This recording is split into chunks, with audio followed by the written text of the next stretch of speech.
Miren, no hay nada que me pueda generar más pánico que lanzar un podcast que se llame Autismo sin Miedo, un martes 13. Pero bueno, aquí estoy, para plasmar absolutamente toda mi realidad, con poca adición, muchas muletillas, mucho titubeo, ideas inconclusas.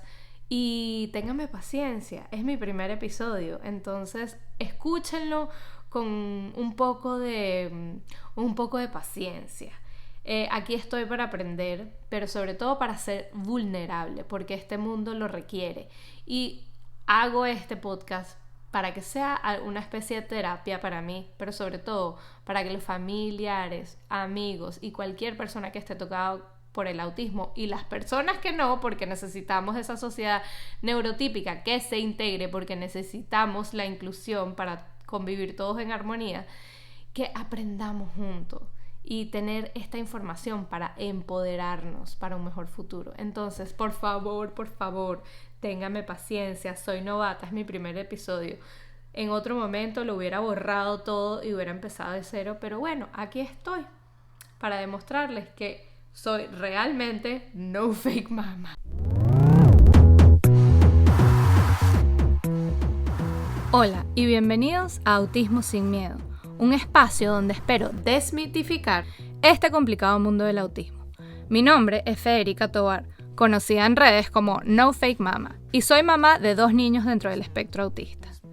Aquí vengo a romper con los tabús de la condición y todos los miedos que vienen en combo, como lo son los sustos del pasado, los terrores del presente y los pánicos del futuro. Miren, lo más importante en este turbulento mundo del autismo es no sufrir en silencio o sentirse solos.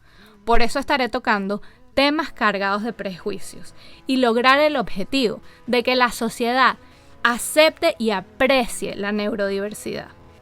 No será fácil, pero lo intentaré con un poco de humor, un enfoque entusiasta y una que otra lágrima. Y recuerden que siempre habrán miedos, pero juntos e informados lograremos vencerlos.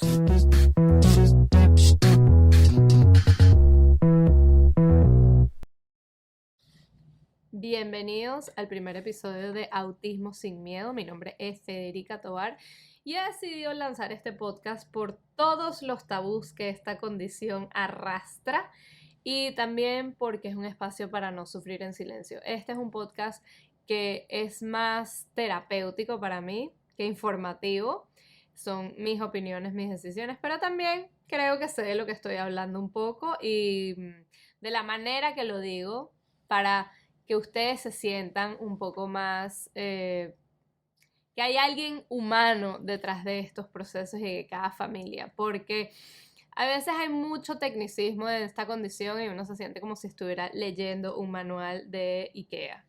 Entonces es para brindarle un poco de normalidad, de sentirnos que se puede hablar sin filtros, sin tabús. Entonces vamos a empezar con este primer episodio sobre el diagnóstico que llegó y ajá, ¿ahora qué? Este no va a ser un episodio sobre cuáles son los red flags y qué es lo que debería estar haciendo mi hijo o mi hija en cierto punto de su desarrollo. Eso lo pueden investigar por su lado. En Google en Estados Unidos hay programas sobre cuáles son los developmental milestones y hay ciertos exámenes como el MCHAT, como suena MCHAT.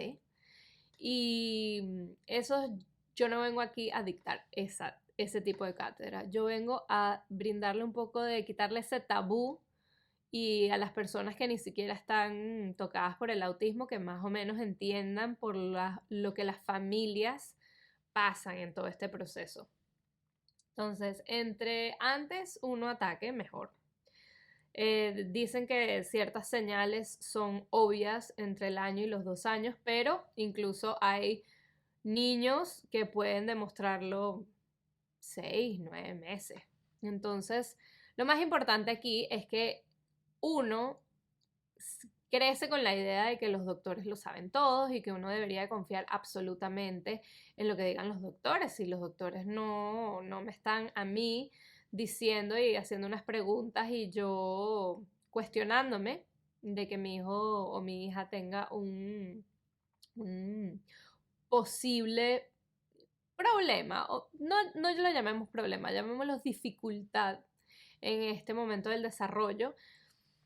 ¿Por qué yo tendría que saber como mamá primeriza cuáles son los pasos y en el momento que se tienen que cumplir esos pasos, esos developmental milestones? No sé ni siquiera cómo se traduce, perdonen mi Spanglish.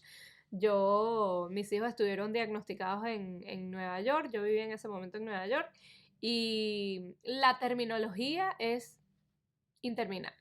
Entonces, perdónenme para la gente de Latinoamérica y España si utilizo de vez en cuando se me sale una terminología en inglés. Espero que cualquier cosa me pregunten.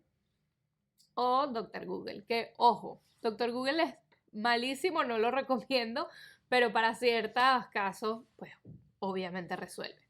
Entonces, parte de lo que yo quiero tocar en este episodio es algo como lo que es una etiqueta y lo que es un diagnóstico. Entonces vamos a tratar de buscar una diferencia entre esas dos cosas.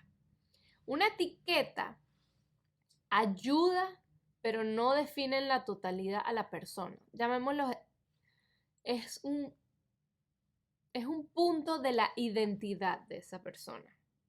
Forma parte, pero no hay que englobarlo y generalizar. Y hay que tener mucho, mucho, mucho cuidado con este tema de generalizar cualquier tipo de condición. Porque sobre todo lo que es el autismo y lo que es el espectro es que no hay ninguno igual.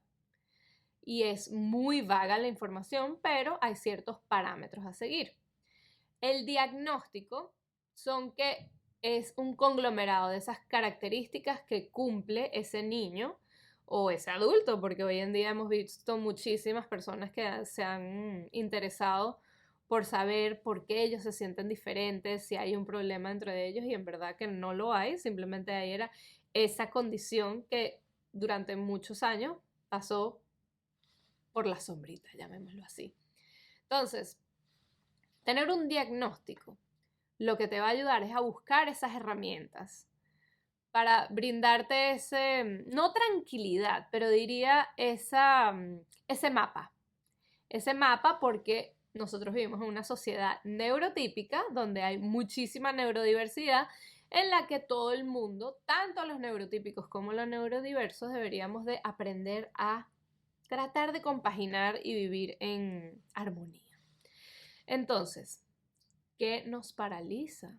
¿Por qué decimos, no, yo no quiero buscar ese diagnóstico, pero si mi hijo es normal, ya saldrá de ahí, aprenderá con el tiempo, yo no tengo por qué ser intenso con el aspecto, no quiero tipificar, no quiero encontrarle esa etiqueta para que lo limite por el resto de su vida? Entonces, esto es algo muy importante. Buscar un diagnóstico y una etiqueta no va a limitar a esa persona. Lo que le va a dar es esa herramienta para potenciarlo a ser autónomo. Entonces, ¿qué es lo que pasa con esa etiqueta y qué es lo que nos frena y por qué tarda tanto en tomarse una decisión? Es esos estigmas culturales, que sobre todo Hollywood ha sido maravillosamente malo porque ellos son muy buenos visualmente en generar estos mitos que se te engranan en tu cerebro. Para mí, antes del diagnóstico de mi hija, autismo era Rain Man. Rain Man, la película de Dustin Hoffman y Tom Cruise, que él era un savant, que es un genio, pero incapaz de sostenerse por sí solo viviendo en una institución. Entonces hay que tener mucho cuidado con esos estigmas culturales y ese tabú hay que romperlo. ¿Cómo se va a romper este tabú? Con información y con ver que un diagnóstico lo único que va a validar las dificultades que esos niños, adultos y familias van a tener que pasar. Tienen la montaña un poco más empinada y simplemente dar esas herramientas para lograr buscar esa autonomía y lograr buscar esa integración, aceptación e inclusión en la sociedad. ¿Qué es importantísimo saber para las familias que pasamos por eso? Yo lo pasé y fue muy, muy grave. Los 5 duelos. Tienes que pasar por un duelo muy grave. Yo le hubiera dicho heavy, pero bueno, aquí como vuelvo y repito y recalco Spanglish conmigo, téngame paciencia. Entonces, quiero hablar de las 5 etapas del duelo. Etapa 1, cuando llega un diagnóstico, shock. ¿Cómo así? Si yo vivo con ella, si ella no cumple con estos estereotipos y con estas características. Y la falta de la información de ese shock es que la sociedad no sabe que el autismo es diferente para cada uno. Ese es el primer tabú. Entonces, tratemos de normalizar de que el autismo es diferente en cada persona. No se van a cumplir y no se va a hacer el checklist de cada diferenciador, cada característica que define la condición. Entonces, shock, número 1. Número 2, la negación. ¿Cómo así? Si mi hija me voltea cuando yo la llamo, sí, pero eso es algo que puede suceder y es el gráfico de cuánto tiempo ella va a reaccionar o ese hijo te va a reaccionar. Son diferenciadores para simplemente usarlo como guía para dar esa etiqueta o ese diagnóstico, perdón. Luego viene el enojo y la rabia contra todo el mundo. ¿Por qué me pasó a mí? Es la culpa y hay que tener muchísimo cuidado porque en este momento es cuando existen muchas peleas familiares. No, es que ella fue, en el pasado lo llamamos la mamá refrigeradora o la mamá nevera o the fridge mom, porque no le dio lo suficiente cariño, no le puso mucho iPad en ese momento, si es una mamá que está encerrada y en invierno, que eso fue lo que me pasó a mí. Yo estaba embarazada de mi segundo hijo en invierno, agotada, con una niña que hasta cierto punto yo no tenía las herramientas ni el conocimiento de saber que eso le causó autismo. Absolutamente no, pero que todavía me sigue dando como ataques de pánico y por qué no sabía y por qué yo no investigué. Mira, ya el pasado quedó en el pasado. Yo lo veía mucho como yo voy a educar y a criar a mi ritmo, como a mí se me venga mejor, como facilidad. No hay que compararnos con esa maternidad, creo que ese es un tabú muy grande y esa culpa destruye. Y parte también de algo que quiero comentar que es muy, muy tabú, es ese momento de duelo, del enojo y la rabia. Uno trata de culpabilizar no tanto a uno, sino a los demás.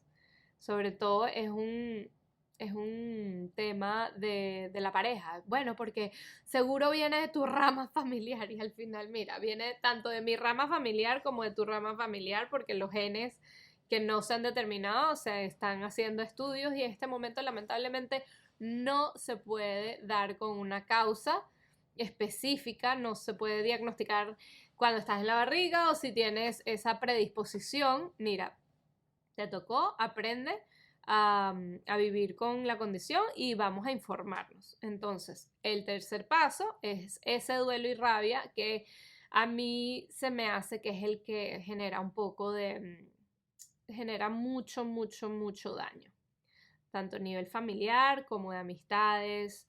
Entonces hay que estar preparados, tanto a las personas que rodean a esas familias que están pasando por este momento difícil del diagnóstico.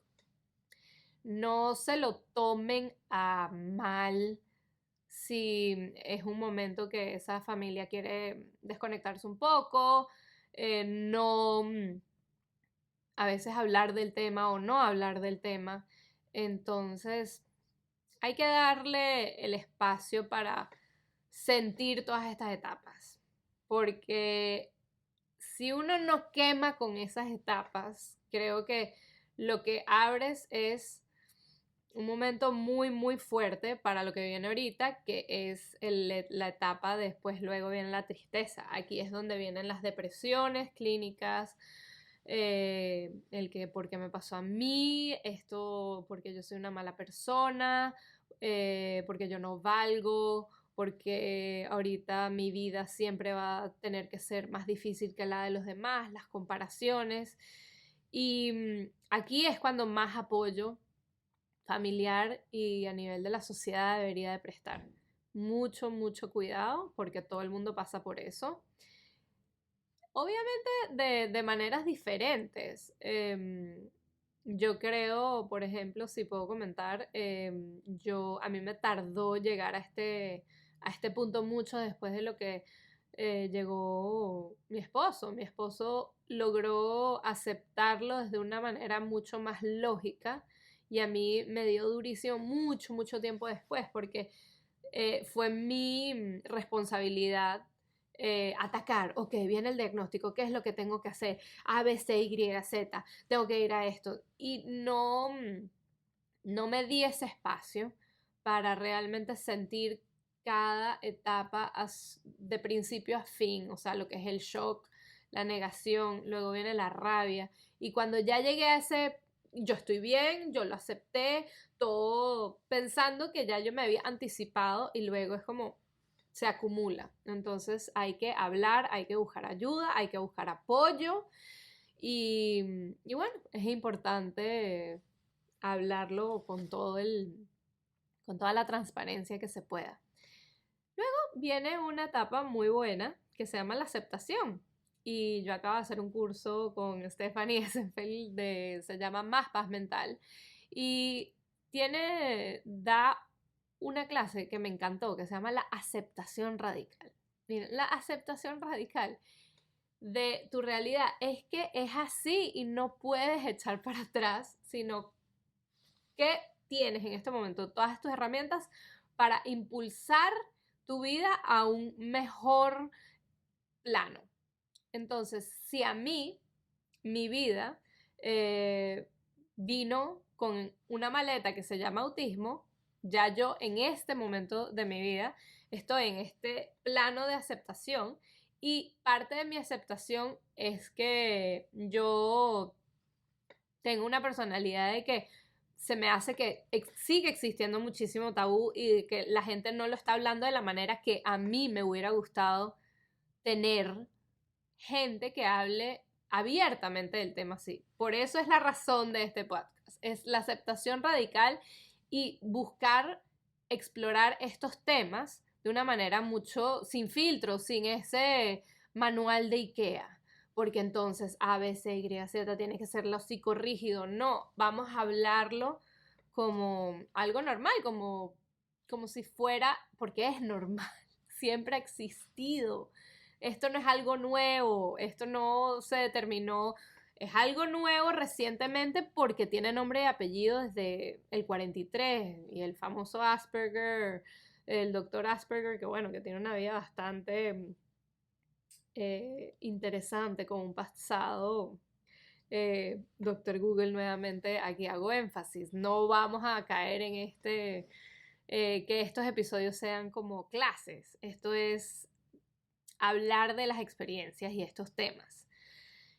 Entonces, cuando uno llega a esta aceptación, es realmente cuando uno se siente más en paz y uno ve el lado maravilloso que da el autismo. Yo no digo que maravilloso es como que, wow, no quisiera tener una idea de un niño neurotípico porque tener un niño neurotípico también tiene cada niño va a venir con sus propias dificultades. Yo creo que es maravilloso porque a mí vino y me cambió la vida y me hizo aprender y replantearme mi vida, incluso hasta mi carrera.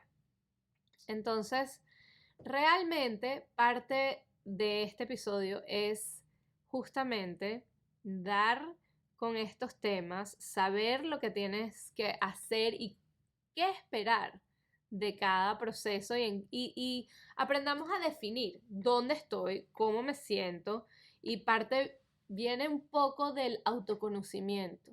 Creo que uno tiene que buscar mucho para adentro para sentirse bien. Esta condición no tiene cura. Todas esas personas que brinden esos llamados quick fixes, he oído de cosas terribles como enemas de cloro. Están ahí. Hay gente que lo está promoviendo en las redes sociales. Se puede imaginar qué horror. Me hace sentir de que hay gente que les cree que eso va a ayudar. Y bueno, sentir de que hay que actuar, pero no de una manera tan apresurada que vas a buscar a gente para rodearte en este momento importante de la vida de tus hijos y tu vida, que de repente te está dando una mala información y un mal indicio. Realmente quiero que este sea un espacio donde la gente neurotípica también le interese mucho porque es necesitamos de esta parte de la sociedad para lograr esa inclusión. Y a todas las familias neurodiversas y que tengan hijos, familiares y gente dentro del espectro son diferentes, pero no hay que curarlos, no hay que verlos como el autismo es algo que hay que vencer o curar, es simplemente una manera diferente de ser. Ha existido toda la vida y no hay que temerle a ese diagnóstico porque hay que ver ese diagnóstico como la puerta a buscar esa ayuda y esas herramientas para lograr esa inclusión. Y bueno, literal, ofrecerles este espacio donde sientan que están hablando con alguien sin filtros y sin tabús. Hasta el próximo episodio.